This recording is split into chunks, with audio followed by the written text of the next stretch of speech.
आज की क्लास की शुरुआत हम कर रहे हैं सीपीपी नंबर 14 से, जिसके आंसर्स मैं आपको दे चुका हूं। और ये जब वीडियो लेक्चर में अपलोड करूंगा तो उसके लिंक में उसके डिस्क्रिप्शन में इसका लिंक भी डाल दूंगा। हम शुरुआत कर रहे हैं सीधी क्वेश्चन नंबर 2 पे। हम लास्ट में आएंगे। इसमें सबसे पहले ये रेजिस्टेंस वाले क्वेश्चन से बाद में आएंगे। मैं सबसे पहले चल रहा हूं क्वेश्चन नंबर 3 to 10। ये पेपर है physical world and errors of measurement. इन पे क्वेश्चन नंबर 3 to 10 हम चल रहे हैं, फिर हम रेजिस्टेंस वालों पे आएंगे। Third, if the error in measurement of radius of sphere is 2%, तो वॉल्यूम डिटरमाइन करने में कितना एरर आएगा। Question number third. देखो, इसमें एक चीज ये बतानी चाहिए आपको कि जैसे ये इसका रेडियस है, ये इसका रेडियस है, वॉल्यूम होता है 4/3 पाई r क्यूब। तो 4/3 पाई तो एक कांस्टेंट है, तो वॉल्यूम बराबर some constant into r cube. कल जो एक्सप्रेशन हम ले रहे थे पावर वाले, उनमें कांस्टेंट वगैरह मल्टीप्लाई नहीं किया था, तो कांस्टेंट के मल्टीप्लीकेशन से एरर पे कोई खास फर्क नहीं पड़ता है। तो यहां बनेगा परसेंटेज एरर इन v, कांस्टेंट से कोई फर्क नहीं आना, पावर मल्टीप्लाई कर देंगे 3 times percentage error in r। और क्वेश्चन में दिया है कि परसेंटेज एरर इन r 2% है। 2% तो स्मॉल एरर्स के लिए वैलिड है, तो 3 into 2% यानी कि 6%। क्या आपको कल वाला वो काम समझ में आ गया था कि अगर कम परसेंटेज एरर ना हो तो एग्जैक्ट इक्वेशन कैसे बनानी होती है। मैंने इसमें हालांकि ऐसा सवाल दिया नहीं, बट उम्मीद करो कि अगले एक आधे पेपर में उस तरह का भी क्वेश्चन मिलेगा। ठीक है, तो ढंग से दिमाग में होना चाहिए कि कैसे क्या करना था। ये आपको हो गया question number third. Question number 4th और 5th दोनों सेम है। Question number 4th and 5th दोनों ही सेम है, बस ऑप्शंस लिखने का तरीका अलग है। इन दोनों में 4th एंड 5th में, question number 4th and 5th में आप x एक कैलकुलेटेड क्वांटिटी है और a की पावर 1 है, b की पावर 2 है, अपॉन c की पावर 3 है, तीनों पॉजिटिव पावर है। Percentage error in measurement of a b and c are 8%, 3%, 2%। यहां 1% है, यहां 3% है एंड यहां 2% है। अब देखो, इसमें लिखता है the maximum percentage error in x will be. अगर ये मैक्सिमम वर्ड ना भी लिखता ना, सीधा यूं दिया होता percentage error in x will be, तो भी हम मैक्सिमम ही बता के आते। खाली ये लिखा होता percentage error in x will be, तो इसका मतलब मैक्सिमम ही बता के आ रहे होंगे। तो कल जो आखिर में एक रिजल्ट पड़ा था PQR की टर्म्स में, तो परसेंटेज एरर इन x बना, क्योंकि स्मॉल चेंजेज है, 1 times percentage error in a plus 2 times percentage error in b plus आएगा माइनस नहीं 3 टाइम्स परसेंटेज एरर इन c। 6 और से 12 और 1 13। तो ये जो परसेंटेज एरर है ये 13% का आ गया, कि प्लस माइनस 13%। पांचवा सवाल इसलिए दिया था कि ताकि आपको ये समझ में आ जाए कि जरूरी नहीं इतना एरर हो, ये तो मैक्सिमम एरर है। तो अगले में लिखता है choose the wrong statement about the percentage error in x। जो भी आया है इसके बारे में आपको रॉन्ग स्टेटमेंट आपको देनी है कि भाई क्या होगी। तो देखो, 13% भी हो सकता है, 12 भी हो सकता है, 11 भी हो सकता है, 13 से कम कुछ भी हो सकते हैं। तो ये लिखते हैं it can be 13%, it can be 7%, it can be 18% और इट कैन बी 9%। तो 13 से ज्यादा नहीं हो सकता, यानी कि ये 18% वाला गलत हो जाएगा। क्लियर हो गया ना सर? ठीक है। अब उसके बाद क्वेश्चन नंबर 6th और 7th, क्या दोनों मैंने कल करवा दिए क्लास में? पावर और ये रेजिस्टेंस वाला सेम वही सवाल था, 7% के, तो देखते ही हो जाने चाहिए थे। जस्ट ये एक रीचेक करने का तरीका था कि आपने कल अटेंड भी ढंग से की है कि नहीं क्लास। तो दोनों में 7% आ गया। क्वेश्चन नंबर 8, इसमें भी एक दो बच्चे आंसर ही 3-4 बच्चों ने भेजे हैं, जिसमें से एक दो ने ये भी गलत कर दिया है। Zero error in an instrument introduces. Zero error हमने किस में पढ़ा था? सिस्टमेटिक एरर में जो पहला टाइप था इंस्ट्रूमेंटल एरर, वो था जीरो एरर। तो जीरो एरर एक सिस्टमेटिक एरर इंट्रोड्यूस करता है और कुछ नहीं। लीस्ट काउंट एरर एक बहुत अलग चीज है, वो तो रेजोल्यूशन पे डिपेंड करता है। जीरो एरर है या नहीं है उस पे लीस्ट काउंट एरर डिपेंड नहीं करता है। Random error, zero error random error भी नहीं, और पर्सनल एरर से जीरो एरर का कोई लिंक नहीं है। Although personal error is also systematic error, zero error is also systematic error, लेकिन इन दोनों का आपस में कोई लिंक नहीं। तो जीरो एरर का आंसर आ गया सिस्टमेटिक एरर ए। अच्छा, 9th अब मैंने आखिर के 2 सवाल आपको दिए थे जो आपके फिजिकल वर्ल्ड है वहां से, थोड़ा थोड़ा मैं बीच बीच में कभी कुछ ये रिवाइज करवा रहा हूँ। फिजिकल वर्ल्ड से दिए थे। पहले मैं 10th पे आऊं तो ये 10th वाला सवाल पहले भी एक बार दिया गया था आपको कि अगर सारी चीजें इलेक्ट्रिकली न्यूट्रल पार्टिकल से मिलकर बनी हो, मतलब जैसे कि न्यूट्रॉन से, अगर सारी चीजें न्यूट्रॉन से मिलकर बनी हो तो उसमें पूछा था शायद रॉन्ग स्टेटमेंट, यहां मैंने पूछ लिया राइट स्टेटमेंट। क्या अर्थ घूमती रहेगी अब भी सन के राउंड? क्योंकि अर्थ का घूमना ग्रेविटेशनल फोर्स की वजह से होता है, तो उसका न्यूट्रल है कि चार्ज, उस पर फर्क नहीं पड़ता। There would still be non zero force of friction. Friction is an electromagnetic force that is only due to charge particle. तो ये खत्म हो जाएगा, गलत है statement. There would still be non zero tension, गलत। Tension is also an electromagnetic force. It would still be possible to sit on a chair, गलत, क्योंकि normal reaction is an electromagnetic. तो उस दिन वाले क्वेश्चन को ही थोड़ा सा स्टेटमेंट चेंज करके यहां दे दिया था। Question number 9, Maxwell unified celestial and terrestrial mechanics. ये किसने यूनिफिकेशन किया था सेलेस्टियल एंड टेरेस्ट्रियल मैकेनिक्स का? ये यूनिफिकेशन किसने किया था? कि जो न्यूटन ने। ये हम पहले भी दे चुके एक बार सवाल, न्यूटन ने। दूसरा, इलेक्ट्रिक एंड मैग्नेटिक फिनोमेना, किसने ये लिंक किया था कि मैग्नेटिज्म अलग नहीं है, इलेक्ट्रिसिटी से ही मैग्नेटिज्म बन रहा है। ऑस्टेड एक्सपेरिमेंट पढ़े हैं आपने 10th में, स्टार्टिंग जहां से होती है उसकी मैग्नेटिज्म की।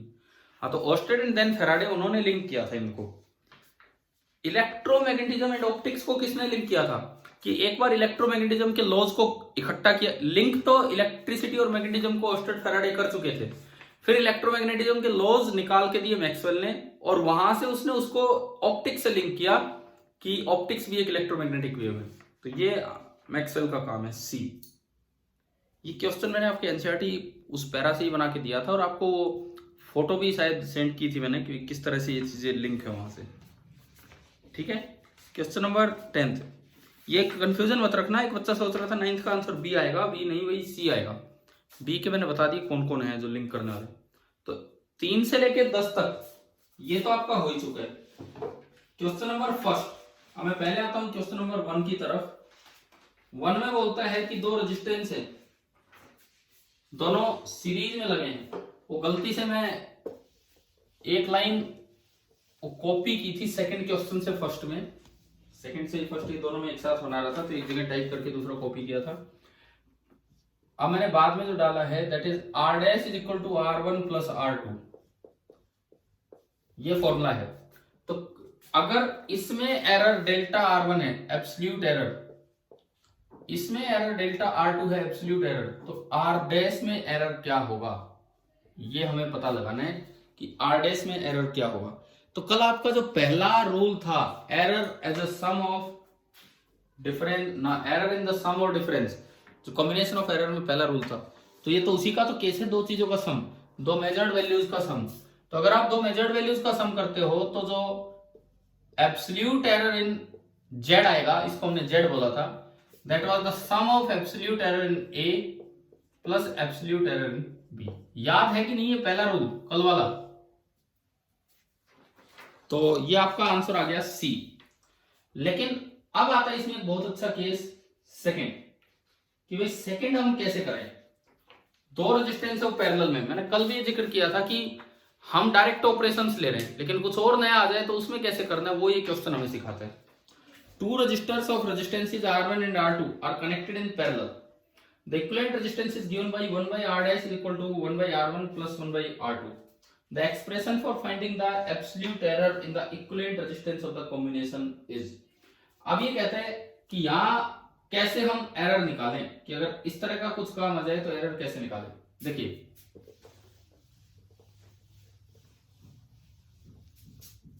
ये जो हमारा क्वेश्चन नंबर 2 है, ये हमें दिखा रहा है resistances in parallel, resistances in parallel. अगर 2 रेजिस्टेंस पैरेलल में हैं, एक R1 एक R2, आपने अब इसकी मुझे इक्विवेलेंट रेजिस्टेंस लिखनी है, और इनकी इक्विवेलेंट रेजिस्टेंस हमने बोल दी R डैश। आपने R1 मेजर किया और सपोज कीजिए R1 की मेजर्ड वैल्यू आई R1 plus minus delta R1, ये एब्सोल्यूट एरर है। फिर आपने R2 मेजर किया और उसकी वैल्यू आई R2 plus minus delta R2। अब मैं आपसे पूछता चलूंगा, बताते चलेंगे कि एरर कैसे कैसे लिखा जाना है। अगर मैं आपसे पूछूं R1 प्लस R2 में एब्सोल्यूट एरर कितना होगा, डायरेक्ट बोलो, अभी सिखाया था। R1 प्लस R2 में एब्सोल्यूट एरर कितना होगा? R1 प्लस R2 में एब्सोल्यूट एरर कितना होगा? बोलिए। फिलहाल R1 प्लस R2 में एब्सोल्यूट एरर कितना होगा? Delta R1 plus delta R2। सम में अगर निकालना हो तो केवल एब्सोल्यूट एरर्स का सम कर दीजिए। ये तो मैंने अभी बताया था, रिप्लाई दीजिए। दूसरा मैं पूछूं R1 माइनस R2 में एब्सोल्यूट एरर कितना होगा, बताओ।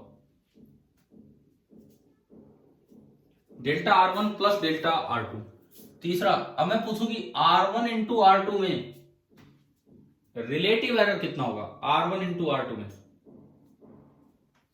वो ऐसे निकलता है कि डेल्टा R डैश जो भी आपका एरर आएगा upon R1 R2, relative error का सम हो जाएगा, is equal to delta R1 upon R1 plus delta R2 upon R2। कल पढ़ा था ना कि अगर मल्टीप्लाई हो या डिवाइड हो तो परसेंटेज या रिलेटिव एरर को ऐड कर देना है, ठीक है।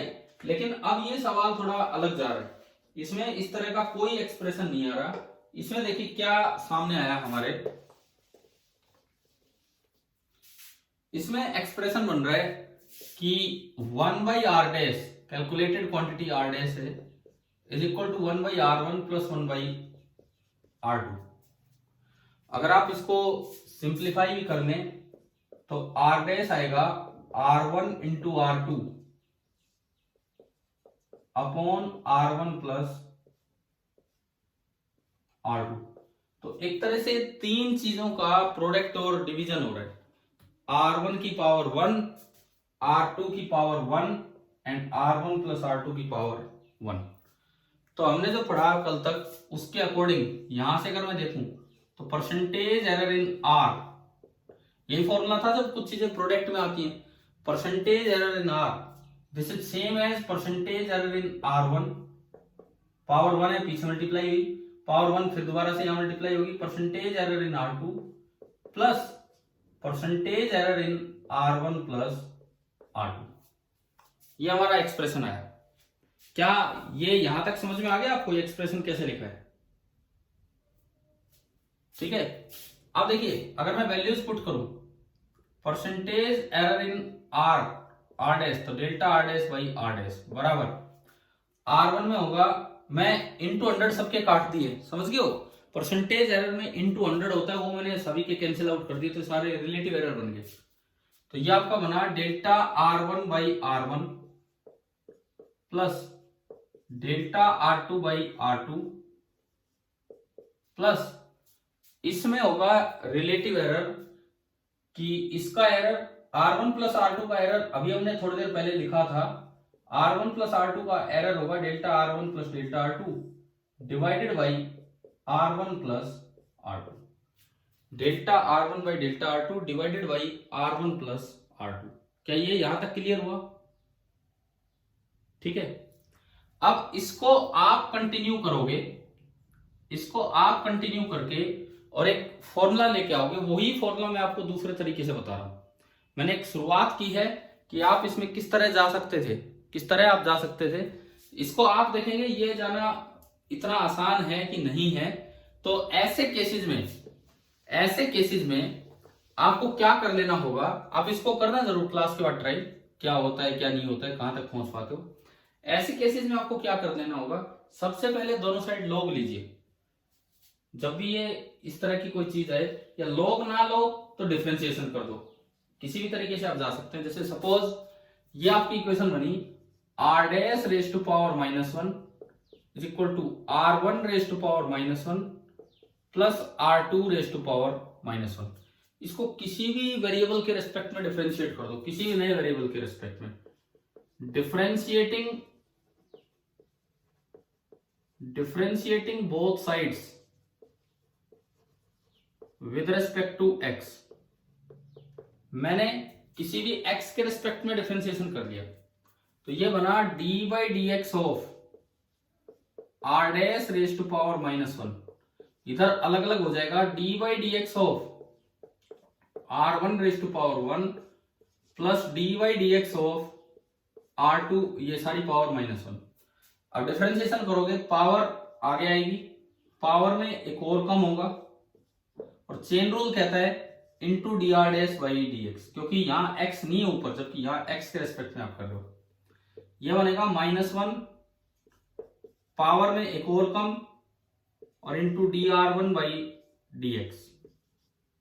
ये -1, पावर में एक और कम, into D R two by D X. आप ये बताओ डिफरेंशिएशन का ये स्टेप समझ में आया कि नहीं आया? क्लियर है ना सभी को? अब देखिए माइनस कॉमन आके कैंसिल हो गया, ये पावर -2 है यहाँ, ये जो बाहर माइनस है ये कॉमन आके कैंसिल हो गया, तो सारे प्लस हो गए। dx भी कट जाएगा, इधर से नीचे से dx कॉमन, इधर dx कट जाएगा, तो जो इस साइड की इक्वेशन बची वो बची d R dash upon R dash square is equal to, ये बचेगा d R one upon R one square. ये जो तीसरी टर्म हम लिखेंगे यहां पे देखिए, d R one upon R one square plus d R two upon R two square. और यही हमारा एक तरह से रेजिस्टेंस इन पैरेलल में एरर का फॉर्मूला बन जाता है। डी आर डैश को आप डेल्टा भी लिख सकते हो, डी मतलब बहुत छोटा, डेल्टा और डी बात एक ही, एब्सोल्यूट एरर लिख रहे हैं। Delta R dash upon R dash square is equal to delta R one upon R one square is equal to delta R two upon R two square. यह आपका formula आ गया for calculation of error और the resistances in parallel, delta R dash upon R dash square. और यही आपका उस question में ऑप्शन ए था, तो ये इस तरह से आसानी से डेराइव होता है। उधर से भी आप करेंगे ट्राई, लेकिन जो आसान तरीका है वो ये है डिफरेंशिएशन से, और सीधा आप ये कर देंगे। तो ये आपका यहां आया। अच्छा, अब इसको देखो याद कैसे रखना है, रेजिस्टेंस इन पैरेलल वाले फॉर्मूले को याद कैसे रखना है वो सुनिए। आप इसको यूं भी लिख सकते हैं, delta R dash upon R dash divided by R dash. R dash square को मैंने दो पार्ट्स में ब्रेक कर दिया। आप इसको यूं भी लिख सकते हैं, delta R one upon R one divided by R one plus ये बनेगा delta R two upon R two divided by R two. ये आपका आया।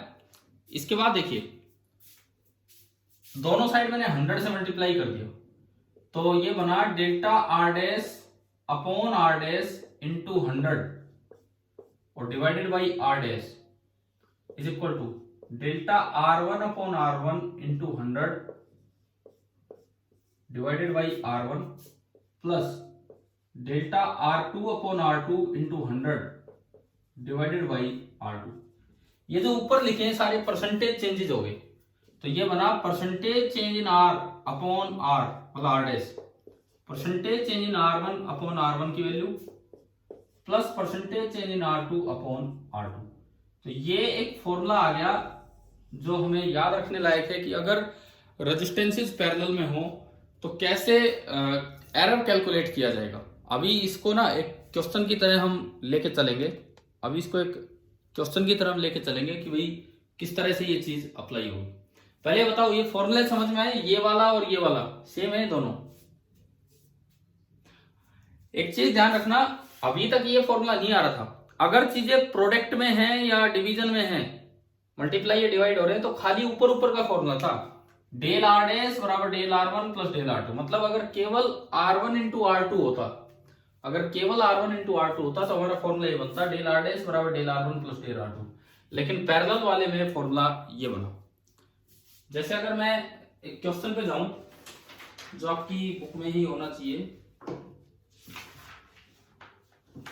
एग्जाम्पल 2.10 पे मैं जा रहा हूं, page number 27, example 2.10 10th example है, उसको हम करके देखते हैं कि किस तरह से ये फॉर्मूले अप्लाई करके वो होंगे।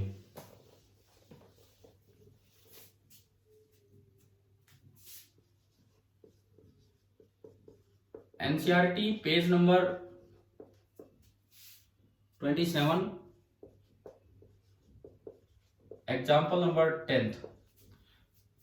अभी तक आपको ये तो समझ में आ गया होगा कि हम जिस तरह से अपनी फिजिक्स लेके चलेंगे, एक एनसीईआरटी और एक एचसीवी, इन दोनों को प्राइम इंपॉर्टेंस देके चलेंगे। ठीक है ना सभी को? ठीक है, दोनों बुक्स अच्छे से कर लेनी है और इनसे और किसी पे जाने की जरूरत ही नहीं पड़ेगी, इनसे बहुत अच्छी तैयारी हो जाएगी। देखिए आप साथ में अपने सीपीपी ज्वाइन करेंगे जो भी है। इस क्वेश्चन में दिया गया है कि आपने R1 मेजर किया और वो आया 100 ± 3 ओम, 100 ± 3 ओम। फिर आपने R2 मेजर किया, वो आया 200 ± 4 ओम, 200 ± 4 ओम। तो ये लिखता है, सीरीज वाला आप कर दोगे, मैं नहीं कर रहा, इसमें दो पार्ट है। Find the equivalent resistance of the parallel combination. लो चलो सीरीज वाला भी लिख लेते हैं, पैरेलल वाला भी।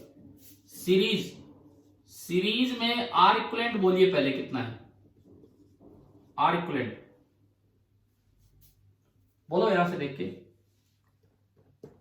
200 + 100 कितना आया? 300 ओम। डेल्टा आर इक्विवेलेंट सीरीज में, आर एस में लिखता हूं, जब आप दो चीजों का सम करते हो तो एब्सोल्यूट एरर भी सीधा सम हो जाएगा। तो एब्सोल्यूट एरर 3 ओम और 4 ओम, यानी कि इसमें आया 7 ओम। तो जो सीरीज का रिजल्ट है वो तो मुझे लिखना आ गया 300 ± 7 ओम। इसका मतलब रेजिस्टेंस इन सीरीज तो डायरेक्ट आंसर आ रहा है 300 ± 7 ओम। ये आपका पहला आंसर आया रेजिस्टेंस इन सीरीज का। क्लियर हो गया ये तो सभी को यहां तक? ठीक है, अब इसके बाद देखिए पैरेलल वाला देखते हैं। पैरेलल सबसे पहले मैं निकालूं कि आर इक्विवेलेंट कितना होगा। निकालिए आप फटाफट, कॉपी पेन लेके ही बैठते होगे ना आप जब ये क्लास अटेंड करते हैं तब। तो पहले तो आर इक्विवेलेंट बताओ कि कितना है।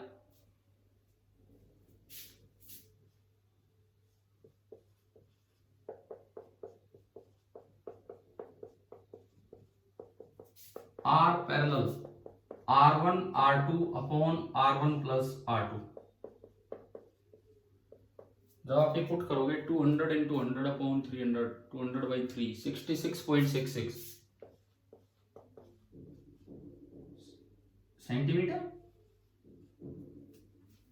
हाँ 66.66 चलेगा तो 67 आप इसे लिख सकते हैं और 66.7 भी लिख सकते हैं। इस तरह का यार है 66.7 ओम।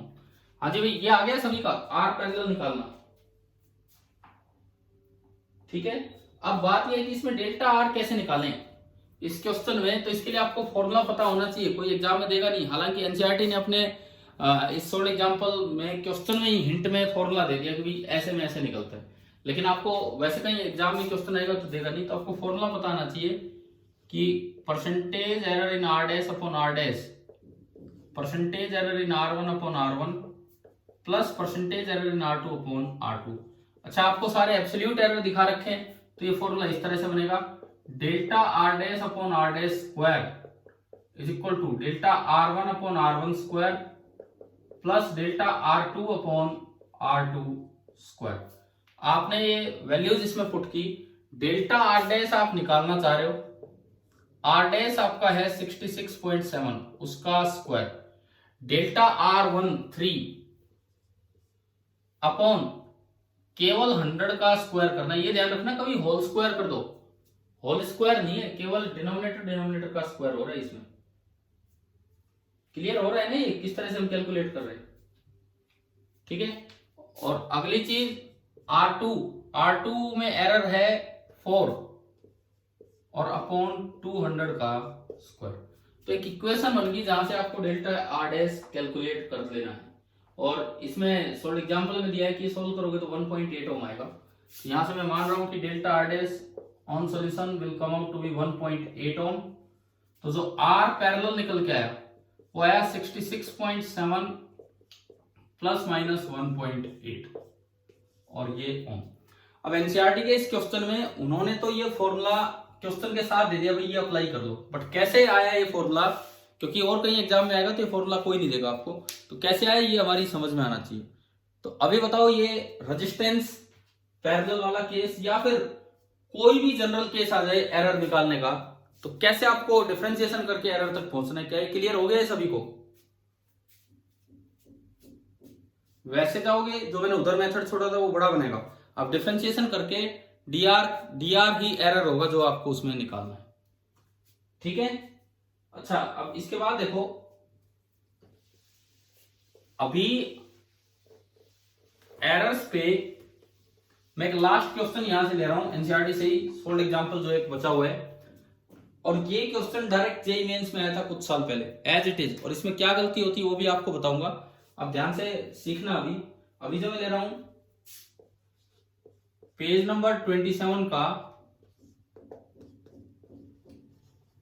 पेज नंबर 27 पे हम ले रहे हैं कि example 2.12 12th example, this is example 2.12। ये वाला क्वेश्चन हम देखेंगे कि इसमें क्या दिया गया है क्या नहीं, और इसमें कहां गलती करी जाती है बच्चे वो भी सुने। एक हमारा जैसे पहले फिजिक्स में एक काफी अच्छा स्टूडेंट था मिस्टर विकास, तो वो भी जब जेईई मेंस में आए थे तो देने गए, लगभग फिजिक्स के क्वेश्चन वो सही कर आए थे, लेकिन इस सवाल को गलत कर गए थे क्योंकि उन्होंने या तो एनसीईआरटी पूरी नहीं की थी या फिर एक कॉमन मिस्टेक जो बच्चे कर सकते हैं यहाँ पे। अभी वो बच्चा तो आईआईटी में है, लेकिन ये बताता हूं आपको क्या यहाँ पे गलती हो जाती है। क्वेश्चन सुने, the period of oscillation of a simple pendulum is given by t बराबर 2 pi root l by g। इन्होंने ये कहा है कि अगर ये कोई सिंपल पेंडुलम है, ये सिंपल पेंडुलम होता है, पता है ये नाम तो आ चुका होगा 10th तक कभी भी, सिंपल पेंडुलम। ये रस्सी होती है, लेंथ ऑफ द स्ट्रिंग को हम L से डिनोट करते हैं, ये जो नीचे होता है इसको बोलते हैं बॉब, BOB बॉब, इसका मास मान लो m है, और यहां एक्सेलरेशन ड्यू टू ग्रेविटी है g। तो अगर आप इसको साइड में ले जाके छोड़ते हैं तो ये यूं जाएगा, यहां से यूं गया और वापिस आया, ये गया और वापिस आया। t बराबर 0 पे अगर आपने ये छोड़ा था तो t बराबर t पे वापिस आया, तो ये एक पूरा राउंड हो गया। इसे बोलते हैं one period, one time period, कि इतनी देर में इसका एक राउंड पूरा हुआ है, कैपिटल T टाइम। तो इस सवाल में यूं था कि टाइम पीरियड का फॉर्मूला जो आप आगे डेराइव करेंगे कभी, टाइम पीरियड का फॉर्मूला होता है, यहां सीधा दिया गया है क्वेश्चन में 2 pi under root of L by G। G है acceleration due to gravity, L इसकी लेंथ और मास से इंडिपेंडेंट है, ये चीज मास पे डिपेंड ही नहीं करती, मास ऑफ द बॉब पे कि कितना मास है। तो इस सवाल में पूछा गया है measured value of L is 20.0 centimetre known to 1 millimetre accuracy. अब हम ध्यान से देखें कि ये क्या दी हुई है, कुछ मेजर्ड वैल्यूज दी गई है, कुछ मेजर्ड वैल्यूज दी गई है। पहली बात L दिया गया है 20.0 सेंटीमीटर, आगे लिखता है इसी में known to 1 mm accuracy, 20.0 centimetre known to 1 mm accuracy. देखो ये ना भी देता ना 1 mm एक्यूरेसी तो भी 20.0 सेंटीमीटर देख के हम पता लगा लेते। आप इस मेजरमेंट का लीस्ट काउंट बताओ कितना है जिससे ये चीज मेजर की गई है, वहां से जो लीस्ट काउंट होता है उतना एरर अपने आप रीडिंग में चलता है, that is known as least count error. बताइए इसका लीस्ट काउंट कितना है? 0.1 क्या किलोमीटर, सेंटीमीटर, 0.1 सेंटीमीटर। 0.1 सेंटीमीटर को ही आप लिख सकते हैं 1 मिलीमीटर, क्योंकि 10 से मल्टीप्लाई करोगे मिली में कन्वर्ट हो जाएगा। तो इन्होंने यही आगे लिखा है कि नॉन टू 1 mm एक्यूरेसी, मतलब इसमें जो लीस्ट काउंट एरर है वो 1 mm है।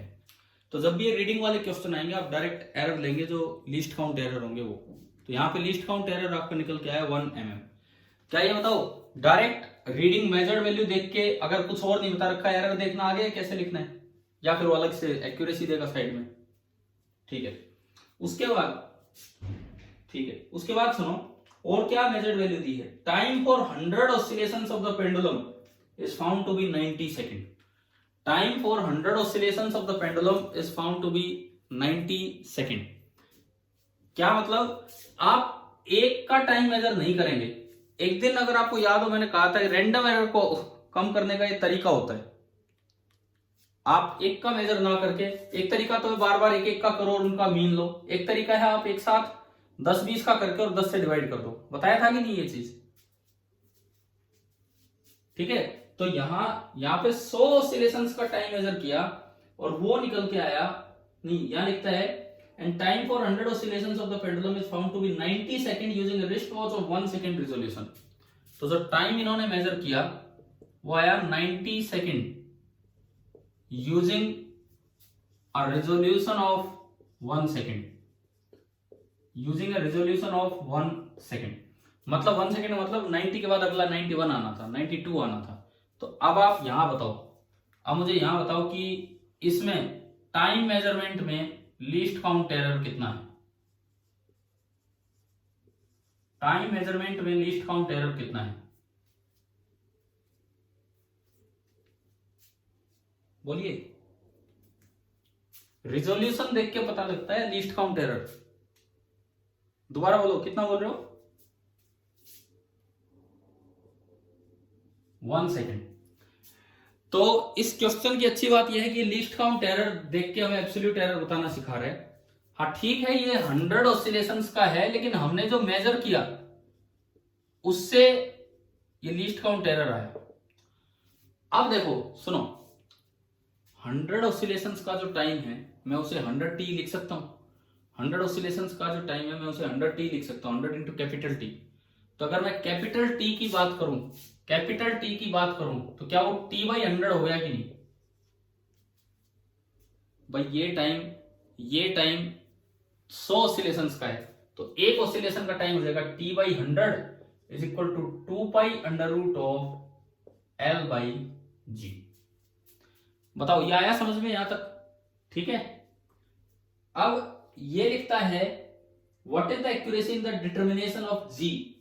यहां से g की वैल्यू कैलकुलेट करना चाह रहे हैं, यहां से हम g की वैल्यू कैलकुलेट करना चाह रहे हैं, स्मॉल g की वैल्यू। तो अगर मैं उसको आगे बढ़ाऊं, दोनों साइड मैंने स्क्वायर किया, तो T square upon 10⁴ is equal to 4 pi square into L by G. और यहां से अगर मैं g निकालूं, यहां से अगर मैं g निकालूं तो g देखिए, g बराबर 4 पाई स्क्वायर इंटू 10⁴। ये तो आ गया एक कांस्टेंट, 4 पाई स्क्वायर इंटू 10⁴। ये तो आपका एक कांस्टेंट आया यहां तक। इसके बाद देखो आगे, बाकी जो फैक्टर्स बचे वो बचे केवल l अपॉन टी स्क्वायर। ठीक है, कांस्टेंट से कोई फर्क ही नहीं पड़ता एरर में। अभी मैंने एक सवाल करवाया था वॉल्यूम वाला, रेडियस से वॉल्यूम निकाला, कांस्टेंट से तो फर्क ही नहीं पड़ता। तो आप इसको यूं लिख लो, g बराबर k into L rest power 1 upon T का स्क्वायर। तो अब आप एरर वाली इक्वेशन बनाओ, पावर है तो एरर कैसे लिखते हैं? उस इक्वेशन से, ये जो इक्वेशन है k into L dash upon T square, उस इक्वेशन से आप इधर एरर वाली इक्वेशन लिखो। ये क्या बनेगी आपका? ये आया g k into L dash by T square. हमने g निकाल लिया, मतलब g नहीं निकाला, एक्सेलरेशन ड्यू टू ग्रेविटी निकाल ली। किसका g निकालोगे भाई? अब सुनो, यहां से क्या इक्वेशन बनेगी? Percentage error in g is equal to, बोलो भाई बोलो, 1 times percentage error in l plus 2 times, plus ही करना चाहिए नीचे हो, परसेंटेज एरर इन टाइम। क्या ये समझ में आया यहां तक? इसमें अब इसमें परसेंटेज एरर की वैल्यूज पुट करवाइए आप। तो परसेंटेज एरर इन जी हमें निकालना है, मतलब जी में एरर ही बताना है, कोई सा भी एरर तो परसेंटेज दे देंगे।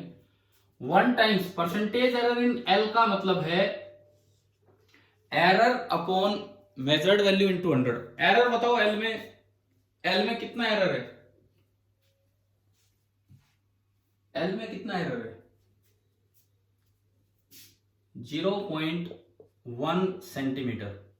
1 mm या 0.1 centimetre divided by exact value 20.0 centimetre into 100, unit same रखनी है ताकि ये कैंसिल हो जाए, प्लस 2 टाइम्स परसेंटेज एरर इन टी। वो बच्चा जो मैं नाम ले रहा था विकास, ये यहां पे गलती कर गए थे उस समय कि उन्होंने क्या किया, यहीं पे गड़बड़ कर दी कि अगर 100 ऑसिलेशन का टाइम 90 सेकंड है तो एक का कितना होगा, 100 का 90 सेकंड। अगर 100 ऑसिलेशंस का टाइम 90 सेकंड है तो एक ऑसिलेशन का टाइम कितना होगा, 90/100 यानी कि 0.9 सेकंड। तो बच्चा यहीं पे गलती कर गया था। एरर तो है 1 second, divide by total time लिखना था 90 सेकंड और उन्होंने यहां लिख दिया था 0.9 सेकंड और इनटू 100। ये मिस्टेक यहां पे की गई थी। इसमें आपको जो आपने मेजर किया है वो पुट करना है। 100 ऑसिलेशन है कोई बात नहीं, वो तो एक कांस्टेंट में जा चुका है, वो तो कांस्टेंट में जा चुका है, वो एक काउंटेबल चीज है, तो उनसे एरर में कोई फर्क नहीं पड़ता। आपने कितना मेजर किया उससे एरर में क्या फर्क आना है वो लेना है। क्या ये वाला पॉइंट क्लियर हुआ कि नहीं यहाँ पे जो मैंने बताया अभी? देखो ये मत कर देना कि कभी एक ऑसिलेशन का टाइम आप निकाल कर फिर एरर ला रहे हो ना। एरर आपकी मेजर्ड वैल्यू में होगा। अभी आपने जो मेजर किया वो 90 सेकंड मेजर किया और 1 सेकंड उसका लीस्ट काउंट एरर है, तो वहां से निकलेगा परसेंटेज एरर की। क्लियर हो गया है कि नहीं ये पॉइंट? बताओ कभी फिर गलती करें आप लोग इस तरह की। तो ये आपका टोटल परसेंटेज एरर इन जी आया, सेकंड से सेकंड कट गया, तो परसेंटेज एरर इन जी ये आया। देखिए 100/20, 100 नहीं ये 0.1 है, तो 10/20 1/2.5, 1/2.5 प्लस 2 इंटू ये बचा 10/9, 2 इंटू 10/9 यानी कि 20/9, 20/9, 9 2 18। ये अगर हम यहां से निकालें तो नियरली 20/9, 2.2 के आसपास जा रहा है, ठीक है ना, यही चलता रहेगा 2.22। तो जो परसेंटेज एरर इन जी आ रहा है दैट इज नियरली 2.7%। और राउंड ऑफ करके, क्योंकि ऑप्शंस पे डिपेंड करता है, राउंड ऑफ करके आप इसे बोल सकते हैं, क्योंकि ये पॉइंट के बाद जो डिजिट है वो 5 से बड़ी है, तो राउंड ऑफ करके आप नियरली इसे 3% एरर बोल सकते हैं। आप ये बताओ क्या ये एरर कैलकुलेशन इस क्वेश्चन में समझ में आ गई है कि नहीं आपको? ठीक है, और ये गलती मत करना जो मैं यहां बार बार बता रहा हूं, 100 ऑसिलेशन का टाइम मेजर किया तो उस टाइम में ही एरर आएगा। कभी एक का निकाल के और फिर उसमें एरर निकाल दो, एक का निकाल के एरर निकालोगे तो गड़बड़ हो जाएगी। हमने 100 का मेजर इसलिए किया है कि एरर कम हो, और वो जो 100 है वो तो कांस्टेंट की तरह बन के बाहर निकल गया है, तो परसेंटेज एरर इस तरह से निकाला जाता है। अच्छा, ये फॉर्मूला एग्जैक्टली तो निकलेगा ऑसिलेशन वाले चैप्टर में जो फिजिक्स के एंड में आना है +1 में, परंतु अभी जो हमारा अगला पार्ट होगा कल की क्लास से लगा लो डायमेंशन वाला, उसमें फॉर्मूला हम डेराइव कर पाएंगे और वहां 2π नहीं ला पाएंगे, लेकिन इतना ले आएंगे कांस्टेंट इनटू √L/G। क्वेश्चन में ना भी दिया हो ना ये फॉर्मूला तो भी हम ये ला सकते थे डायमेंशन से, कैसे वो नेक्स्ट लेक्चर में हम देख पा रहे होंगे। चलो अब ये बताओ एरर पे क्या लग रहा है, एरर कुछ आ गया समझ में, कुछ कंट्रोल है अब एरर पे? ठीक है, एरर में जो ज्यादा क्वेश्चंस जो आते हैं वो प्रोपेगेशन ऑफ एरर पे ज्यादा आ जाते हैं, कॉम्बिनेशन ऑफ एरर, ये जो एंड में हमने किया। देखो एरर में हमने बहुत सी बातें पढ़ी, टाइप ऑफ एरर भी पढ़ा, शुरुआत ही वहीं से की, टाइप्स ऑफ एरर से, सिस्टमैटिक, रैंडम, उनके अलग अलग तरीके, लेकिन जो मेन जहां पे न्यूमेरिकल बनते हैं ज्यादा वो ये था प्रोपेगेशन ऑफ एरर, और इनमें हमने सारे सॉर्ट एग्जांपल जो बीच बीच में आ रहे हैं हम करते ही जा रहे हैं। अच्छा, CPP 13 का 24 क्या था आपके पास? है CPP अभी? देखो मैं देखता हूं, मेरे पास था सारे, एक मिनट रुको।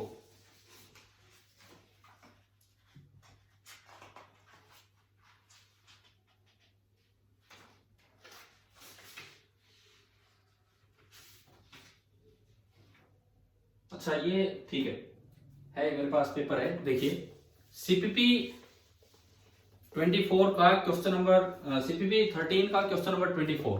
एक बार हम ये देख लेते हैं, बच्चे ने पूछा है, जिन्होंने भी भाई ये ना किया हो अपना ट्राई कर लीजिए। देखिए CPP 13 जो मैथमेटिकल टूल्स पे था, क्वेश्चन नंबर 24। आप अपना नाम बताएं जो डाउट पूछ रहे हैं।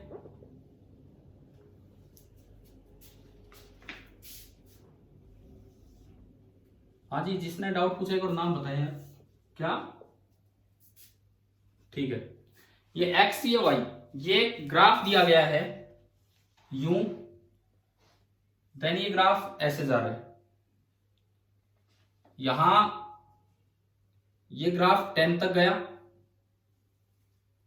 यहां ये ग्राफ -10 तक गया, ये 0 2 4 जो जिस तरह का दिखाया गया है, ये 6 एंड 8, ये ग्राफ दे रखा है। ये y एक्सिस, ये x एक्सिस। अब इन्होंने इसमें वैल्यू पूछी है इंटीग्रल y dx, कहीं से लेके कहीं तक, शुरू से लेके लास्ट तक इस तरह चल रहा है। तो देखो, इंटीग्रल y dx की मतलब होता था, इंटीग्रेशन का ज्योमेट्रिकल मीनिंग होता था एरिया, कि एरिया अंडर द ग्राफ क्या होगा। अगर मान लो मैं 0 से लेके 4 तक निकालू पहले, तो एरिया ऊपर है तो पॉजिटिव आएगा। 0 से 4 तक पूरा एरिया ऊपर है तो पॉजिटिव आएगा। अब देखिए, ये पूरा एरिया है कितना ट्रायंगल का एरिया, आप पहले ये बताओ। हाफ इंटू बेस 4 इंटू 10, तो 20 आ गए। ठीक है, ऊपर का एरिया आया 20। अब एक बार नीचे का एरिया बता दो, फिर मैं अलग अलग वैल्यूज आपको बताऊंगा क्या क्या होंगी। नीचे का एरिया हाफ इंटू 4 इंटू 10 कितना होगा? 20 हो जाएगा। हाँ, वो नीचे वाला माइनस पुट होगा 20। अब सुनो, अगर मैं आपसे पूछूं 0 से 4 पॉजिटिव है कि नेगेटिव है? पॉजिटिव। और 4 से 8 नेगेटिव, और 0 से 8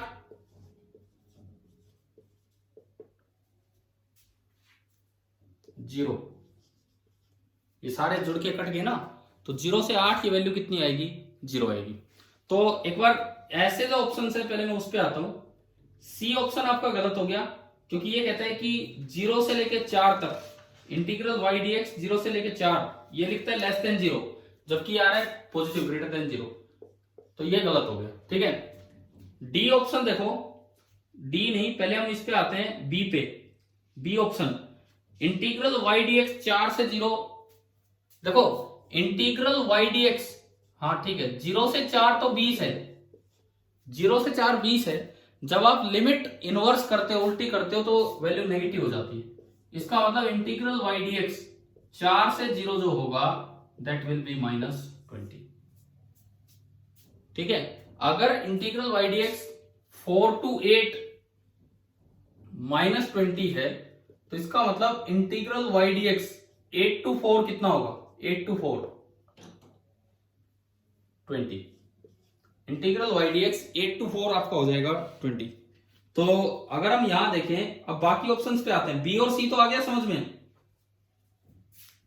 बी ऑप्शन आपका सही है, सी ऑप्शन आपका गलत है।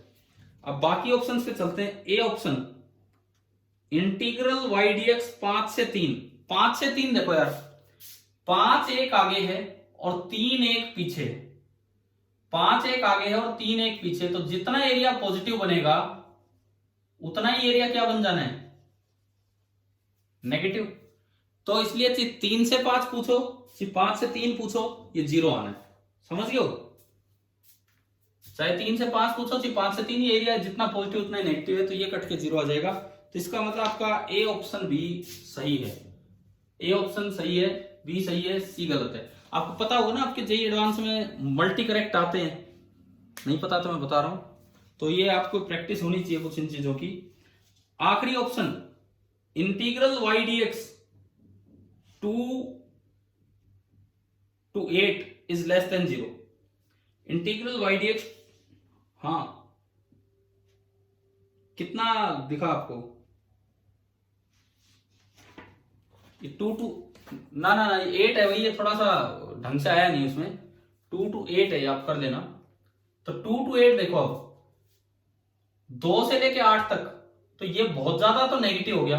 -20 तो नीचे, क्या ऊपर पूरा +20 है?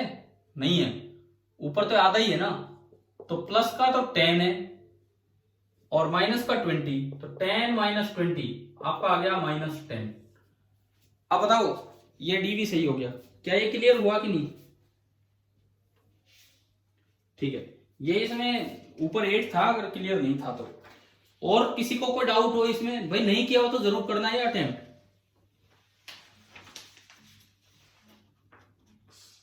हाँ तो ये कर देना, मेरी क्लास के बाद आप कर लेना, जितने भी सीपीपी दिए जाए सारे ट्राई करना। और ये सॉल्यूशन के साथ देने का यही पर्पज है कि आप खुद समझ सके।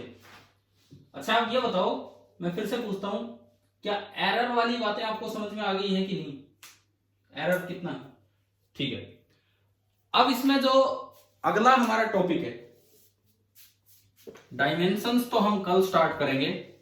तो अब जो 10-15 मिनट आज की क्लास में बचे हैं उसमें हम क्या करेंगे, देखिए सबसे पहली बात जो आप पढ़ चुके हैं वो चीजें रिवाइज करवा रहा हूं मैं, ताकि कल सीधा फिर डायमेंशन स्टार्ट हो चुके। सिग्निफिकेंट फिगर्स पहला जो हमारा अब अगला टॉपिक होगा, that will be significant figure, and उसके बाद हम आ जाएंगे राउंडिंग ऑफ की तरफ। इस तरह से सिग्निफिकेंट फिगर आपको आइडिया था, आप उस दिन भी सही बता रहे थे कि सिग्निफिकेंट फिगर का क्या मतलब है। किसी भी रीडिंग में, किसी भी रिपोर्टेड वैल्यू में सिग्निफिकेंट फिगर का क्या मतलब है? सिग्निफिकेंट फिगर का मतलब होता था रिलायबल डिजिट्स, रिलायबल या certain digits plus first uncertain digit. मतलब उस मेजरमेंट के रिजोल्यूशन तक आप पहुंच जाओ। जैसे अगर कहीं आपने लेंथ मेजर की, वो आ रही है 10, जैसे अभी लिखा आपने 20.0 सेंटीमीटर, तो इसमें ये दोनों तो रिलायबल हैं और ये फर्स्ट अनसर्टेन है, क्योंकि लीस्ट काउंट इतना ही होता है कि भाई लास्ट डिजिट में लीस्ट काउंट होगा जहां तक आप जाके बता के आप आ रहे हैं। तो reliable plus first uncertain digit, यानी कि certain plus first uncertain digit, ये आपके थे सिग्निफिकेंट फिगर। अब इसमें मैं जस्ट, क्योंकि आपने पढ़े हुए हैं, मैं आपसे कुछ सवाल ही पूछ रहा हूं, उनका आप जवाब देंगे। पहला सवाल, सिस्टम ऑफ यूनिट चेंज करने से, किसी को एसआई में सीजीएस, एसआई से सीजीएस में बदला या सीजीएस से एसआई में बदला, क्या number of significant figure change हो जाते हैं कि नहीं होते हैं किसी मेजरमेंट में? एक बार दोबारा सुनो, केवल एक बच्चे का कुछ जवाब आ रहा है, बाकी सुनिए। अगर आप सिस्टम चेंज करते हैं, मीटर से सेंटीमीटर में बदलते हैं या किसी और में, तो क्या number of significant figure in the measured value change होने हैं कि नहीं होने? हो सकते हैं। तो इसका मतलब अभी क्लियर नहीं है ये कॉन्सेप्ट, बिल्कुल नहीं हो सकते, ये आप ध्यान रखना। मेजरमेंट जहां से हुआ है उससे पता लगता है कि कितना एरर है, उसके हिसाब से आप सिग्निफिकेंट फिगर लिखते हैं, उसके रिजोल्यूशन को देख के। अब आप कौन सी यूनिट में लिख रहे हो इस पे बिल्कुल भी डिपेंड नहीं करेगा। तो ये मैं पहली स्टेटमेंट यहां लिख रहा हूं, और ये एनसीईआरटी बुक में बोल्ड कर रखी है लाइन, बोल्ड कर रखी है अलग से line, a choice of change of different units does not change the number of significant figures. देखो ये इसमें लिखा हुआ है, a choice of change of different units, a choice of change of different units means जैसे SI to CGS आपने किया, does not change the number of significant figures in the measured value. मैं फिर दोबारा बोल दूं, मैं आपको पूरा सिग्निफिकेंट फिगर पढ़ा नहीं रहा हूं, आप पढ़ चुके हैं केमिस्ट्री में, बस मैं आपसे एक रिवीजन के तौर पे ले रहा हूं कि ये चीज आपको क्लियर हो जाए कि भाई हम कोई डाउट ना बचे किस तरह से हम ये लिख रहे हैं। देखिए मैं इसका एग्जांपल देता हूं। सपोज किसी ने कोई लेंथ मेजर करके लिखी हुई है 2.308 centimetre, measured value of L is coming out to be 2.308 centimetre. एक बार आप अपनी जो पुरानी इंफॉर्मेशन उसके हिसाब से बताओ, इसमें कितने सिग्निफिकेंट फिगर है? इसमें कितने सिग्निफिकेंट फिगर है बताइए? 4। सारी नॉन जीरो डिजिट सिग्निफिकेंट होती है हमेशा, सारी नॉन जीरो डिजिट सिग्निफिकेंट होती है, और नॉन जीरो के बीच में कोई जीरो आता है तो वो भी सिग्निफिकेंट होती है। इसका मतलब number of significant figures, number of significant figure यहां है 4, 2.308 में नंबर ऑफ सिग्निफिकेंट फिगर है 4।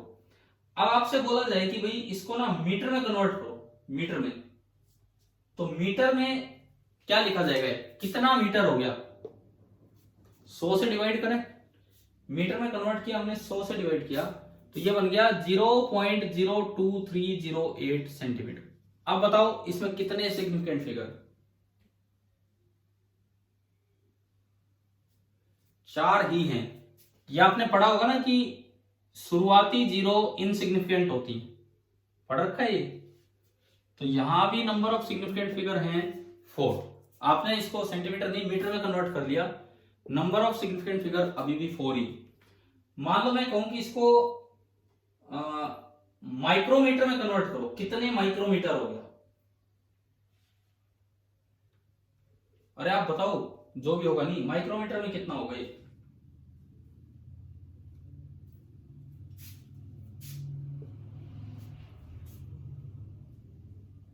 इसको माइक्रोमीटर में कन्वर्ट करके बताएं।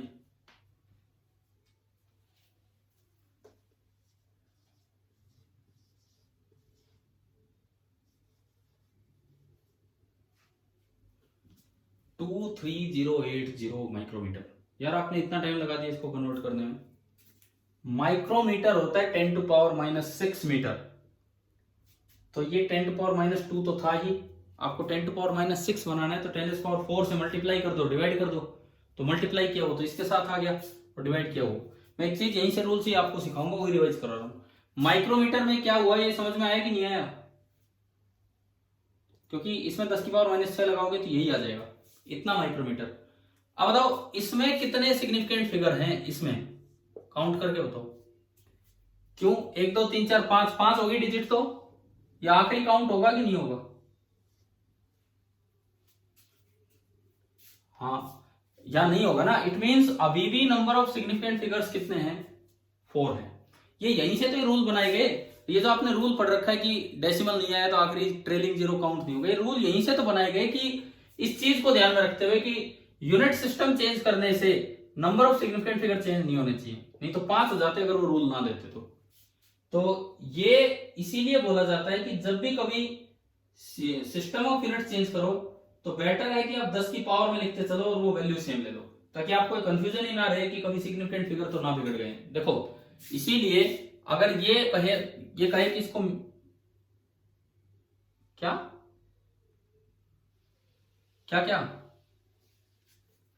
अभी रुको, अभी 1 मिनट मैंने ये स्टार्ट किया, अभी रुको 1 मिनट मैंने ये स्टार्ट किया, पहले ये कर देते हैं, उसके बाद देखिए ये जो पार्ट है, अब ये बोला जाता है कि अगर ताकि सिग्निफिकेंट फिगर चेंज ना हो, आपको यही ढंग से लिखना हो तो आप उस वैल्यू को चेंज ना करें, 2.308 ही लें और बस 10 की पावर लगाते चलें। सेंटीमीटर को मीटर में बनाना है तो 10⁻⁻2, अगर माइक्रोमीटर बनाना है 2.308, भाई सेंटीमीटर को मीटर बनाया आपने, ये कर दिया। आपको माइक्रोमीटर बनाना है, सेंटीमीटर को माइक्रोमीटर बनाना है तो 10⁻4 कर दीजिए, 10⁻4, और अब ये बन गया माइक्रोमीटर। ये चीज और ये चीज सेम, ये चीज और ये चीज सेम है, लेकिन ये नंबर एज इट इज यूं की यूं यहां दिख रहा है, यूं की यूं यहां दिख रहा है। इसका मतलब जब भी कभी आपको सिस्टम ऑफ यूनिट्स चेंज हो करनी हो तो 10 की पावर लेके चला कीजिए, बजाय कि उस नंबर को लिखने में कभी आप टाइम वेस्ट करें। क्लियर होगी ये बात, ठीक है। अब देखो यहां से जो रूल्स आपके आ रहे हैं, मैं जस्ट रूल्स रिवाइज करवा रहा हूं, आप फटाफट बोलते चले। सबसे पहली चीज, all the non zero digits are significant, पता है कि नहीं, जितने भी नॉन जीरो डिजिट है सारे सिग्निफिकेंट होते हैं, क्लियर। दूसरा, all the zero between two non zero digits are also significant no matter where the decimal point is. इससे फर्क नहीं पड़ता बीच में डेसिमल आया कि नहीं आया, अगर दो नॉन जीरो के बीच में जीरो आ रहा है तो वो भी सिग्निफिकेंट काउंट होगा। क्लियर ना ये चीज, ठीक है। उसके बाद if the number is less than 1, ये तो एनसीईआरटी बुक में बोल्ड करके लिखे हैं, मैं वही पढ़ के बोल रहा हूं। If the number is less than 1, जैसे 0 point something, if the number is less than 1 the zeros on the right of decimal point but to the left of first non zero digit are not significant. ये वाली जो zero है ये to the right of decimal point but to the left of first non zero digit, ये significant है कि नहीं बताओ? ये सिग्निफिकेंट है? नहीं है। यानी कि अगर नंबर एक से छोटा है तो यहां वाली जो जीरो होगी ये सिग्निफिकेंट नहीं होगी। और अगला, द टर्मिनल जीरो या trailing zero without a decimal point are not significant but with a decimal point are significant. आगे नहीं समझ में? ये जीरो सिग्निफिकेंट है? नहीं है, क्योंकि इसमें कहीं पॉइंट नहीं लगा है। अगर पॉइंट बीच में कहीं लगा दिया होता तो वो जीरो भी आपकी सिग्निफिकेंट हो जाती। ठीक है। अच्छा, powers of 10 are never counted as significant figure.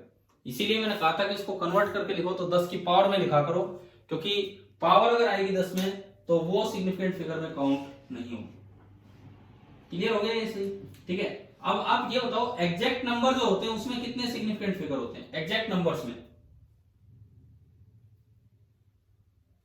Exact numbers, जैसे मैं कहूं कि इस रूम में 3 स्टूडेंट बैठे हैं, बताओ कितने सिग्निफिकेंट फिगर है इस मेजरमेंट में? गलत, कोई एरर ही नहीं है। क्या ऐसा थोड़ी कि 3.5 बैठे थे मैंने 3 लिख दिया, 3.25 बैठे थे मैंने 3 लिख दिया? There is no error, it means infinite significant figure. कोई जो एग्जैक्ट नंबर है, जो मुझे दिख रहे हैं 3 ही बच्चे हैं, कोई ऐसा तो है नहीं कि थोड़ा कम ज्यादा मैंने बोल दिया। तो जहां बिल्कुल श्योर होंगे वहां number of significant figure infinite बोले जाते हैं। क्लियर हुआ ना? ये गलती ना करना भाई कभी। क्लियर है ये चीज?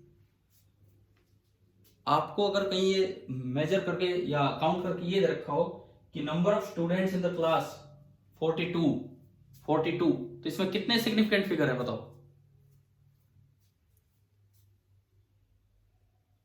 बोलिए। इनफाइनाइट। अब 2 नहीं बोलना है, अब इसमें इनफाइनाइट है। या फिर कुछ एग्जैक्ट नंबर, जैसे number of years in a century fix है 100, number of years in a century 100, इसमें कितने सिग्निफिकेंट फिगर है?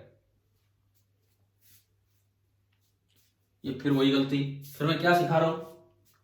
इनफाइनाइट। अरे कहीं से मेजर करके थोड़ी लाए हैं, अगर मेजर करके 100 लिखा होता तो 1 होता, तो 1 होता। ये एग्जैक्टली वेल डिफाइंड वैल्यू, तो इसमें कोई एरर ही नहीं है। तो इसमें कितने सिग्निफिकेंट फिगर बोले जाएंगे? 1। या यूं आ जाए कि infinite. Number of sheets in a ream, एक रिम आता है पेपर का, उसमें 500 सीट्स होते हैं, तो मैंने लिख दिया कि ये 500 सीट्स हैं। Number of sheets in a ream, ream क्या होता है देखो, जैसे ये है, this is a ream of paper. Clear? ये एक रिम है पेपर का। अब इसमें पूछा जाए कितने शीट है और मैं लिख दूं 500 सीट है, तो उसमें कितने फिगर्स होंगे, कितने सिग्निफिकेंट फिगर्स? एक या इनफाइनाइट? इनफाइनाइट। जो भी एग्जैक्ट वैल्यूज हैं जिसके बारे में आप बिल्कुल श्योर है उसमें इनफाइनाइट फिगर। इवन मेजरमेंट में भी ऐसा हो सकता है, ये तो हम काउंट कर करके बता रहे हैं, इवन मेजरमेंट में भी ऐसे हो सकता है। जैसे मान लो मैं कहूं speed of light in vacuum 299792458 metre per second, बताओ जी इसमें कितने सिग्निफिकेंट फिगर्स हैं speed of light in vacuum में? इनफाइनाइट, क्योंकि अब इसमें 1% भी एरर नहीं बचा है। ये exactly well defined, well measured quantity है, और इसको लेके ही फिर मीटर को भी डिफाइन किया गया। तो इसमें भी हम बोलेंगे इनफाइनाइट सिग्निफिकेंट फिगर्स। अभी बताओ कि आपको सिग्निफिकेंट फिगर वाली बातें क्लियरली समझ में आ गई हैं कि नहीं? और शायद अगर आपको ये पॉइंट अगर पीछे केमिस्ट्री वाली क्लासेस में नहीं आया था तो ये पॉइंट अब आ गया है कि इन जो एग्जैक्ट क्वांटिटीज होती हैं उनमें इनफाइनाइट सिग्निफिकेंट फिगर है। तो बाकी रूल्स तो आपको आते थे, trailing zero, without decimal insignificant, trailing zero with decimal significant, 10 की पावर कभी नहीं काउंट होगी सिग्निफिकेंट में, शुरुआती जीरो पॉइंट के बाद अगर लगी और जीरो से छोटा ना 1 से छोटा नंबर है वो भी इनसिग्निफिकेंट। तो ये सारे रूल्स तो आपने पढ़ रखे थे। तो 2 इंपॉर्टेंट बातें जिन पर ध्यान देना है, एक तो सिस्टम ऑफ यूनिट चेंज करने पे कभी number of significant figure change नहीं होंगे, और दूसरा जो अभी मैंने बताया कि एग्जैक्ट क्वांटिटीज में इनफाइनाइट सिग्निफिकेंट फिगर्स होते हैं। चलो सिग्निफिकेंट फिगर वाली बातें आ गई है ना समझ में? ठीक है। अब इसमें बुक में लिखा है for a number greater than 1 without any decimal the trailing zeros are not significant, but if there is a decimal, the trailing zeros are significant. ये हम देख चुके हैं, ये हम पहले पता लगा चुके हैं. अच्छा, इसके बाद एक और पॉइंट इसमें लिखता है, the digit 0 conventionally put on the left of a decimal for a number less than 1 is never significant. ये हमने अभी लिखा था 0.082 सेंटीमीटर, मान लो ये है. क्या ये जीरो सिग्निफिकेंट होगा या नहीं होगा? ये वाला जीरो, इसको तो ना भी लिखें तब भी कोई फर्क नहीं पड़ता, तो कन्वेंशनली पुट कर देते हैं, ये तो इनसिग्निफिकेंट की कैटेगरी में आएगा. और आखिर में लिखता है द मल्टीप्लाइंग और dividing factors which are neither rounded numbers for number representing measured values are exact and have infinite number of significant figures. ये फिर वही कह रहा है कि जो एग्जैक्ट नंबर्स होते हैं उसमें infinite number of significant figures होते हैं. फॉर एग्जाम्पल ये लिखता है कि आर का फॉर्मूला है, रेडियस का फॉर्मूला है डायमीटर बाई 2. अब ये कोई इसको ना तो 2.0 लिखना है ना 2.00 लिखना है. ऐसा नहीं है कि 2 लिखा तो एक सिग्निफिकेंट फिगर है, 2.0 लिखा तो 2 हो गए और 2.00 लिखा तो 3 हो गए. क्या ये फॉर्मूले में हमेशा 2 ही आना नहीं है इसमें कि रेडियस बराबर डायमीटर बाई 2 ही आएगा ना हमेशा. ठीक है, तो इस 2 में अगर नंबर ऑफ सिग्निफिकेंट फिगर पूछे जाए तो इस 2 में कितने हो जाएंगे? इनफाइनाइट में. तो ये वही पॉइंट है जो मैंने आपको लास्ट में बताया था. अच्छा, अब एक चीज और जो मैं मान के चल रहा हूं कि आप केमिस्ट्री में पढ़ चुके हैं, तो मैं आपके सीधे अगले टेस्ट में उन पे क्वेश्चंस दूंगा. Rules for arithmetic operations with significant figures. क्या आपको अर्थमेटिक ऑपरेशंस करने आते हैं? एडिशन, सब्ट्रैक्शन और मल्टीप्लिकेशन, डिवीजन सिग्निफिकेंट फिगर्स का ध्यान रखते हुए कर लिए ना? बिल्कुल क्लियर है ना सभी को? देखो, अरे मेरा पता का मतलब ये है कि एग्जाम जो सर ने करवाया, क्लास में करवाया ना, प्रदीप सर ने केमिस्ट्री में क्लास में हुआ है, आपने कहीं और से कर रखा है, ये पूछ रहा हूं मैं तो. ओहो, तो मतलब मुझे करवाने पड़ेंगे rules for arithmetic operation with significant figure. देखो रूल्स ये हैं, कितने बच्चों को आते हैं भाई ये रूल्स अर्थमेटिक ऑपरेशंस वाले, सिग्निफिकेंट फिगर के arithmetic operation?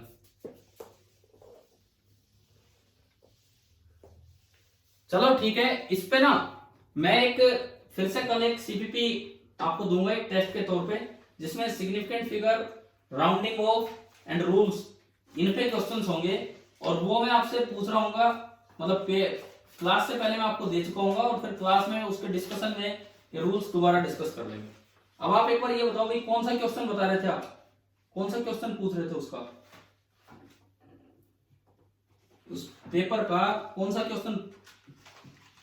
CPP number 13 question number 27. एक मिनट में निकालता हूं, रुको. Question number 27.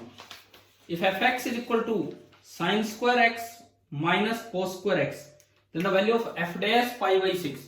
देखो, अगर fx कुछ भी दे रखा है, sin square x minus cos square x, ये हम ले रहे हैं क्वेश्चन नंबर 27, सीपीपी नंबर 13. अब आप ये देखिए, अगर fx कुछ भी दे रखा है, sin square x minus cos square x, और पूछा है f डैश का मतलब लेना होता है d by dx of fx. बस यही आपको समझ में नहीं आया होगा. f डैश अगर लगा दिया तो इसका मतलब होता है सिंगल डिफरेंशिएशन. अब कर लोगे आगे डिफरेंशिएशन? देखो, हाँ, अब इसको डिफरेंशिएट करके और फिर लास्ट में पूछता है f डैश पाई बाई 6, यानी कि जो भी ये सोल्व करके आए उसमें 30 डिग्री पुट कर दो. जो भी ये सोल्व करके आए उसमें आप लास्ट में 30 डिग्री पुट कीजिए. और भी वही जो बच्चे हैं जिन्होंने ये नहीं किया है, सीपीपी 13 अपना अटेम्प्ट कीजिए. और rules for arithmetic operations with significant figure, अच्छा ठीक है, ये रूल्स अपने आज रिवाइज करके रखना अर्थमेटिक ऑपरेशंस के. 31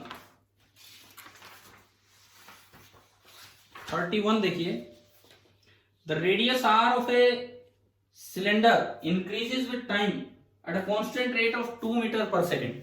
एक सिलेंडर ऐसा है जैसे उसमें हवा भरी जा रही है, और उससे उसका रेडियस इंक्रीज होता जा रहा है with time at a constant rate of 2 metre per second. मतलब dr by dt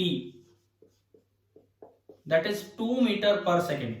सिलेंडर का रेडियस इस तरह से बढ़ता जा रहा है. क्वेश्चन नंबर 31, सीपीपी नंबर 13, इस तरह से रेडियस बढ़ता जा रहा है. and its height decreases with time at a constant rate of 3 metre per second. Height decrease हो रही है, मतलब dh by dt is -3, एक सेकंड में 3 मीटर कम हो जाती है, तो dh by dt is -3 metre per second. पहले तो ये बताओ ये दो मैंने कैसे लिखे, क्या ये समझ में आ गया यहां तक? क्या ये दो बातें क्लियर है? क्या लिखी है, जो गिवन है वो लिखी है मैंने। अब ये पूछता है the rate of change of volume of cylinder at a time when the radius and height are 3 metre and 2 metre respectively. तो इसने पूछा है rate of change of volume dv by dt बताओ कब, उस समय बताओ जब रेडियस तो था 3 मीटर एंड हाइट थी इसकी 2 मीटर, उस समय आपको ये dv by dt बताना है। तो पहले तो dv by dt निकाल लो, v लिख के dv by dt निकाल लो। कैसे? देखिए वॉल्यूम ऑफ सिलेंडर होता है पाई आर स्क्वायर एच, तो यहां से मैं अगर dv by dt निकालूं, dv by dt पाई तो कांस्टेंट है बाहर आ गया, और आर स्क्वायर एच में u इंटू वी रूल लगेगा, R square as it is into dh by dt plus h as it is into d by dt of R square. Clear? अब R square का अगर आप differentiation करोगे तो यह आया R square into dh by dt plus h into 2 into R into dr by dt। Chain rule आता है नहीं करना, आर स्क्वायर का 2r और इंटू dr by dt। अब मैं वैल्यूज पुट करूं, dh by dt फिक्स है -3 और dr by dt 2, तो यह आया pi into dh by dt की जगह -3, तो -3 R square plus 2hr into dr by dt is 2, तो 2 इंटू 2 ये हो जाना है 4। तो मेरे पास dv by dt आ गया pi into 4hr minus 3r square.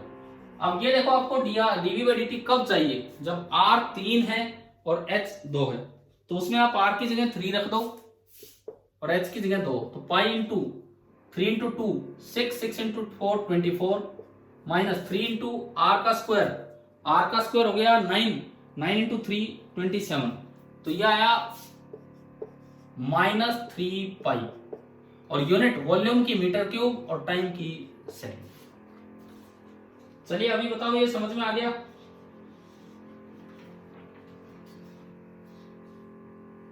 ठीक है। अब कल जो टेस्ट में डालूंगा उसमें मैं अर्थमेटिक ऑपरेशंस डालूंगा यूजिंग सिग्निफिकेंट फिगर, तो आप अपने रूल्स रिवाइज करके रखें और कल उस पेपर के साथ हम वो चीजें डिस्कस करेंगे कि ताकि आपका वो भी रिवीजन हो जाए।